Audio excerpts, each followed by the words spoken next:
with that introduction. I'm so pleased to be able to speak at the Embedded Vision Summit today.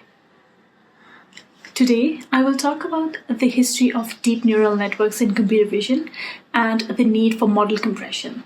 Then I will introduce the concept of model compression and then briefly talk about 4 popular model compression techniques, which are pruning, quantization, knowledge distillation, and low-rank factorization.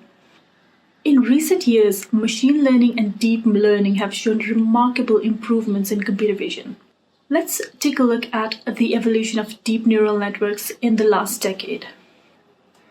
The chart on the right shows the top 5 error rate and the number of layers for the winning models of ImageNet Challenge from the year 2010 to 2015. In 2012, AlexNet won the ImageNet Challenge with a large margin improvement.